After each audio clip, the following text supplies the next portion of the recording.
Silakan masuk, Nona.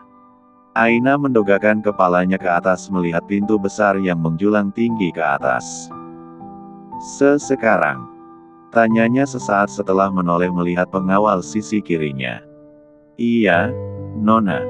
Silakan. Baiklah. Aina menghela nafas panjang lalu meraih handle pintu, mendorongnya pelan.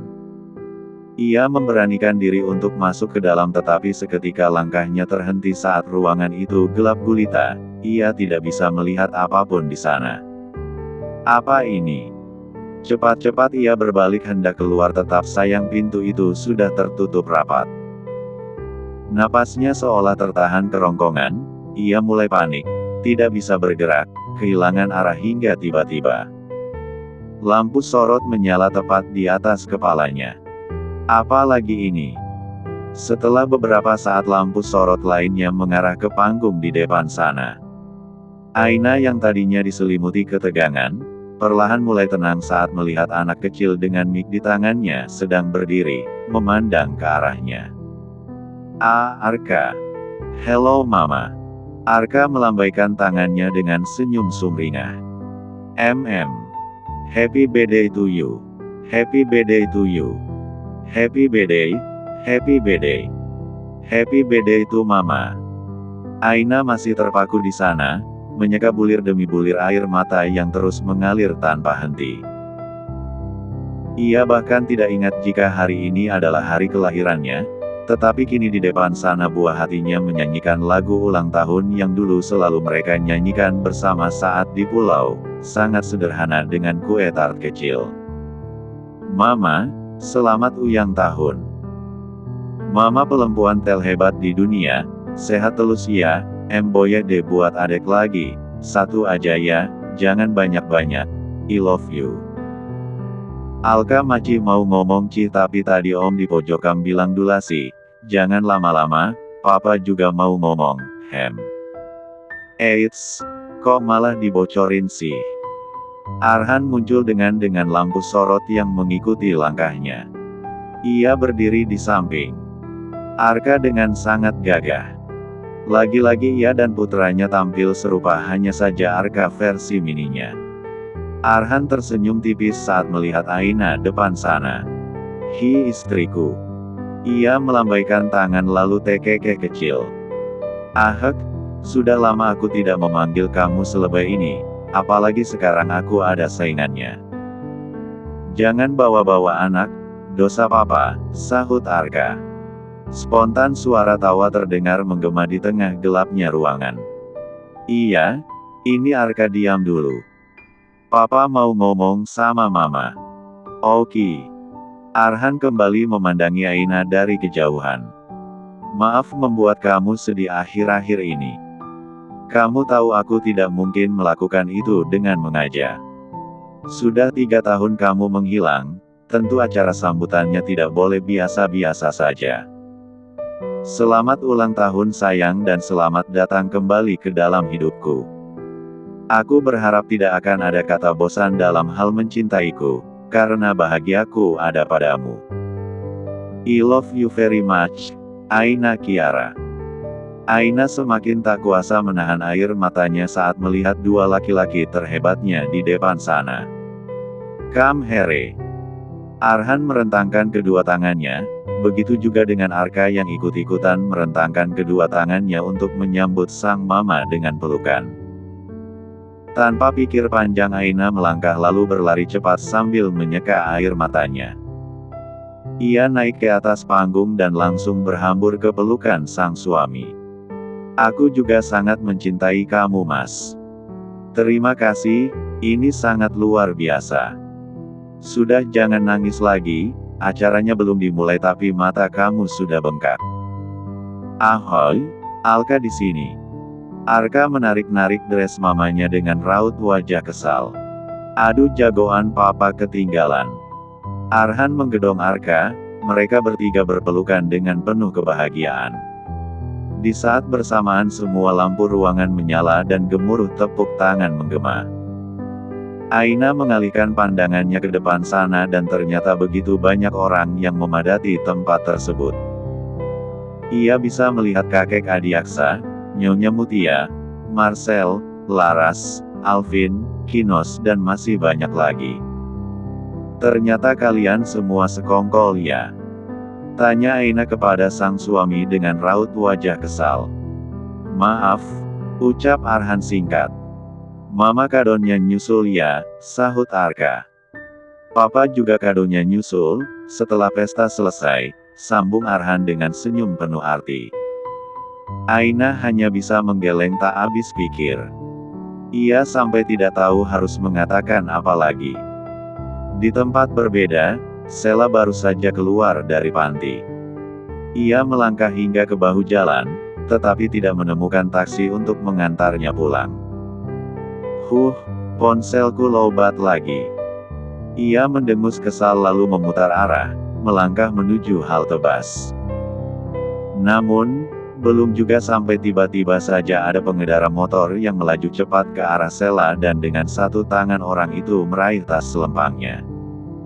Copet, tolong. Sela berteriak histeris tetapi tidak ada satupun orang yang mendengarkan. Tempat itu sudah sangat lengang. Sekujur tubuhnya kembali bergetar dengan nafas yang terasa tersendat. Ya, anxiety yang ia derita kuamat di saat ia panik. Sialnya lagi, di saat bersamaan hujan deras turun membasahi bumi. Sela berjalan tertatih-tatih sambil berusaha mengatur napasnya saat serangan panik kembali menyerang. Di halte ia duduk sambil memeluk erat lututnya. Siapapun, tolong. Aku. Seusai pesta, Kinos melajukan mobilnya sambil berusaha menghubungi Sela. Ia seolah tidak sabar ingin berbagi cerita tentang hal-hal yang menyenangkan yang ia lalui di pesta tadi. Namun setelah beberapa saat mencoba tidak ada jawaban. Ponsel wanita itu tidak aktif. Rasa cemas tiba-tiba saja mendera, apalagi saat ini hujan rintik terus turun tanpa jeda. Hufet, apa dia baik-baik saja? Kinos berusaha untuk tetap tenang, ia berpikir untuk pergi ke panti, ia yakin wanita itu masih berada di sana. Tetapi saat hendak memutar arah, ponselnya tiba-tiba saja kembali berdering tanda panggilan masuk. Saat melihat nomor teleponnya adalah ibu, tanpa pikir panjang ia segera menerima panggilan telepon tersebut. Halo, Bu. Kenapa? Ini Bijum, Den. Ibu tadi jatuh, ini kakinya terkilir, sakit sekali katanya. Cepat pulang ya Den. Iya. Saya segera ke sana Bi. Kinos yang tadinya hendak memutar arah, kini tidak jadi melakukannya. Ia memilih untuk melajukan mobil kecepatan tinggi agar bisa sampai ke rumah lebih cepat. Sementara itu di arah berlawanan mobil sport berwarna hitam yang dikendarai Marcel melaju dan kecepatan sedang hingga akhirnya sampai di depan panti rehabilitasi mental, tempat di mana nenek Mariana dirawat.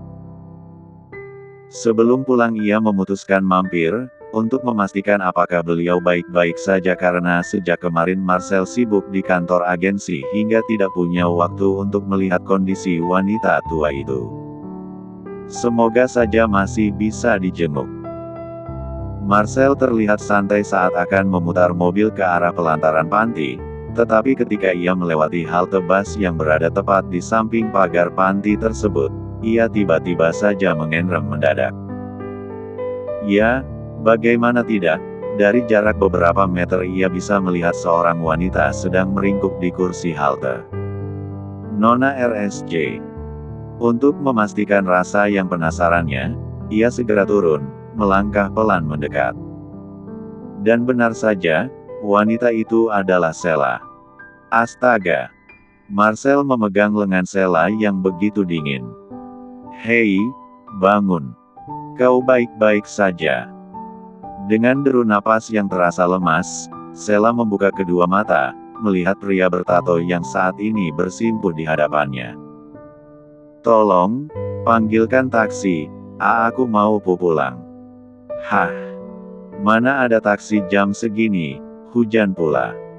Ais, kenapa kau malah duduk di sini saat Marcel tertegun ketika tiba-tiba melihat luka memar, berdarah di siku Sheila. Ia pun jadi tak tega. Aku yang akan mengantarmu pulang, ayo masuk. Saat Marcel hendak menariknya, wanita itu malah menghempaskan tangannya. Seolah mengisyaratkan jika ia tidak mau pulang dengan laki-laki itu. Panggilkan taksi saja. Ah, kau benar-benar keras kepala. Marcel menghela napas panjang sambil berkacak pinggang. Apa kau masih berpikir aku berandalan jahat yang bisa saja menyakitimu? Hei Nona RSJ, tato ini hanya seni bukan identitas diri. Ayo ikut saja. Untuk kedua kalinya Marcel mencoba untuk memapah tubuh ringkih itu, dan kali ini sepertinya ia berhasil karena Sheila pasrah saja tanpa perlawanan. Namun, saat melangkah pun sepertinya Sheila tak lagi punya tenaga. Akhirnya Marcel memutuskan untuk menggedong wanita itu ala bridal style hingga ke bahu jalan. Sheila yang merasa hampir setengah sadar karena terlalu lelah hanya bisa pasrah saja. Ia bisa merasakan harum tubuh pria yang saat ini membawanya duduk di kursi depan mobil. Setelah memastikan Sheila duduk nyaman dan memakai sabuk pengaman, Marcel segera memutari badan mobil, masuk, duduk di kursi setir. Setelah itu, ia membuka jasnya untuk menyelimuti tubuh Sheila. Kita ke rumah sakit saja. Tangan Sheila bergerak memegang lengan Marcel. Tidak, aku mau pulang saja. Hufet, baiklah. Tanpa menunda waktu lagi Marcel segera tancap gas meninggalkan tempat tersebut. Mobil yang dikendarai oleh Marcel akhirnya sampai di basement apartemen. Namun, ia tiba-tiba dilanda kebingungan karena saat ini Sheila tertidur lelap di sampingnya. Ingin membangunkan pun rasanya tidak rela. Bagaimana ini? Dia pulas sekali. Perlahan tangannya bergerak, mengguncang pelan lengan Sheila. Nona RSJ, bangun woi. Kita sudah sampai. Wanita tertidur sangat lelap hingga tanpa sadar saat tubuhnya diguncang, kepalanya malah rebah ke bahu Marcel. Duk. Marcel memebeku dengan raut wajah tak biasa. Situasi mendadak hening sesaat. Sepertinya dia kelelahan. Baiklah, biarkan saja dia tidur sebentar. Ya, hanya sebentar saja. Akhirnya Marcel tak lagi berusaha membangunkan Sheila, ia diam pada posisinya, sambil terus melirik wajah pucat yang saat ini sedang bersandar di bahunya. Perlahan, Sheila membuka matanya. Ia mengerjap, memandangi dinding cat putih di depan sana. Ia masih terlihat tenang saat kesadarannya belum pulih 100%. Apa aku sudah mati? Di mana aku sekarang? Batin Sheila. Entah sudah berapa kali, setiap traumanya kumat, ia pikir itu adalah akhir dari hidupnya. Cukup lama ia terbaring dengan keadaan terlentang dan memakai selimut sebatas dada. Hingga saat kesadarannya sudah kembali 100%, kedua matanya membulat. Ia menoleh kanan, kiri, saat merasa jika kamar itu teramat asing. Di mana ini? Cepat-cepat ia memeriksa tubuhnya di balik selimut. Hufet, masih lengkap. Ia menoleh ke arah balkon. Sheila bisa melihat gedung pencakar langit yang sering ia pandangi setiap pagi dari balik jendela. Itu berarti dia masih berada di gedung yang sama, hanya beda unit saja. Jangan-jangan ini unit preman itu. Tanpa pikir panjang, Sheila segera bangkit. Ia berjalan cepat keluar dari kamar dengan raut wajah panik. Entah bagaimana malam tadi ia sampai ketiduran dan saat terbangun ia sudah berada di atas ranjang pria yang beberapa waktu belakangan ini sering membuatnya naik darah. Sesampainya di depan pintu utama, ia tidak bisa membukanya. Sheila pun memutar langkah, mencari keberadaan Marcel. Ia mengedarkan pandangannya ke sekeliling ruangan yang hampir setiap sudutnya terdapat lukisan-lukisan dengan berbagai tema. Kau sudah bangun. Astaga. Sheila tersentak kaget saat tiba-tiba saja Marcel muncul dari belakang. Ternyata benar, ini unit apartemenmu. Kenapa semalam tidak membangun aku? Bisa-bisanya kamu membawa aku kemari. Marcel berdecak sambil menatap sinis. Hei, seharusnya kau berterima kasih. Jika bukan aku, mungkin saat bangun tadi kamu masih di halte atau mungkin sudah diangkut Satpol PP. Lagi pula, kau tertidur seperti orang mati suri. Jangan pikir aku memanfaatkan kesempatan dalam kesempitan ya, awas saja kau berpikir seperti itu. Wajah Sheila menggelembung cemburut. Ia tak bisa berkata-kata saat menyadari jika memang faktanya Marcel menyelamatkan ia malam tadi. Ya terima kasih. Tapi sekarang aku mau pulang. Jadi tolong buka pintunya. Makanlah sebelum pergi, ayo. Marcel menarik tangan Sheila, ia menuntun wanita itu hingga duduk di kursi meja makannya.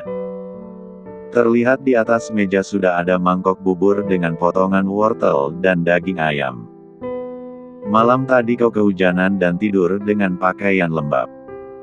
Jangan salah paham, aku hanya memasak sisa bahan yang ada di kulkas. Aku masukkan sedikit jahe dan lada juga. Biasanya ampuh untuk masuk angin, duduklah. Sheila masih diam terpaku di sana, ia terus melihat bubur ayam yang masih terlihat panas, aromanya pun membuat perutnya tiba-tiba terasa kosong. Tidak, kata Kinos, aku tidak boleh percaya dengan orang asing. Apalagi sampai makan batin Sheila. Kenapa? Diam saja. Ayo duduk. Aku makan di rumah saja. Sheila berbalik hendak pergi. Hufet, padahal aku sudah menolongmu, tapi sepertinya kau tidak bisa menghargai kebaikan seseorang. Sahut Marcel. Kau tahu, aku sudah belajar memasak sejak kedua orang tuaku meninggal dunia, rasanya tidak akan mengecewakan. Ini sangat enak. Tidak kalah dengan buatan koki terbaik di Jakarta. Sheila kembali berbalik melihat Marcel yang sedang melahap bubur ayam di hadapannya. Entah mengapa ia terpaku saat mendengar Marcel membahas mendiang kedua orang tuanya. Kamu yatim piatu. Marcel berdecak menegapkan kepalanya menatap Sheila. Kenapa? Kau tidak suka duduk satu meja dengan anak yatim piatu? Cepat-cepat Sheila mengelengkan kepalanya. Bukan begitu. Perlahan ia melangkah, mengambil posisi duduk di hadapan Marcel. Ia menelan salivanya saat melihat bubur ayam di depan matanya. Aku juga yatim piatu. Sheila meraih sendok lalu mulai menyodok bubur, dilahap pelan-pelan karena masih sangat panas. Marcel tersenyum tipis sambil menatap wanita di depannya. Awalnya Sheila terlihat malu tetapi tak lama, ia makan dengan sangat lahap hingga tak mempedulikan Marcel yang terus melihatnya. Kasihan juga dia, entah pernah melakukan dosa besar apa, hingga dunia sekejam ini padanya, batin Marcel. Oh ya, kemarin, aku melihat kamu dan Kinos bergandengan tangan, kalian pacaran. Aktivitas makan Sheila terhenti. Ia menatap Marcel lalu menggelengkan kepalanya. Tidak pacaran. Tapi berkomitmen untuk menjalani hubungan yang lebih serius ke depannya. Dia sangat baik, dan saat ini hanya dia yang bisa aku andalkan. Ya bisa dibilang, aku mencintainya. Wah, baru saja semalam Kinos mengajakku reuni alumni patah hati karena Aina, ternyata dia sudah punya calon. Kalian terlihat sangat cocok. Baguslah, setidaknya kau tidak benar-benar sendiri. Apa aku terlihat sangat menyedihkan? Tanya Sheila tiba-tiba. Sangat. Malam tadi, saat di mobil beberapa kali kau mengigau tentang copet yang mengambil tasmu. Jawab Marcel dengan mulut penuh makanan. Apa traumamu belum sembuh total? Belum.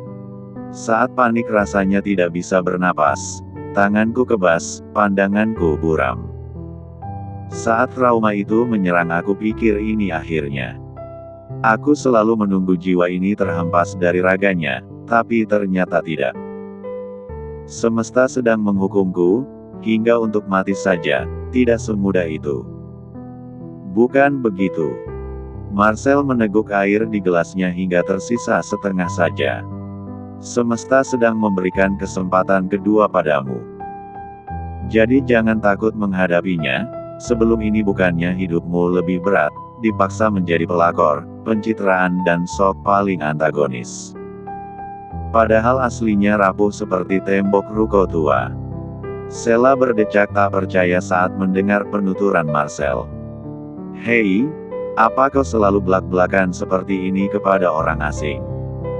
Ya, aku memang sejahat itu, jadi tidak perlu dijelaskan dengan rinci. Kau orang asing. Marcel mengerutkan keningnya. Bagiku tidak. Setiap orang yang mempunyai keterkaitan dengan Aina, adalah keluargaku juga. Ya, meski kau sedikit menyebalkan dan kertas kepala. Keluarga. Kau terlalu berlebihan jika menganggap Aina membecimu. Aku mengenal dia selama 3 tahun, dan selama itu pula aku tahu sifatnya seperti apa. Meski sekarang kamu mempunyai kinos yang menyempurnakan hidupmu, tapi Aina tetap keluargamu. Tanpa menanggapi ucapan Marcel, ia kembali menunduk, melahap sisa bubur di mangkuknya. Kedua matanya kembali berkaca, saat mengingat semua perlakuan buruknya kepada Aina kala itu. Sudah habis, aku pulang dulu. Terima kasih. Sheila beranjak dari posisi duduknya lalu bergegas keluar dari tempat tersebut.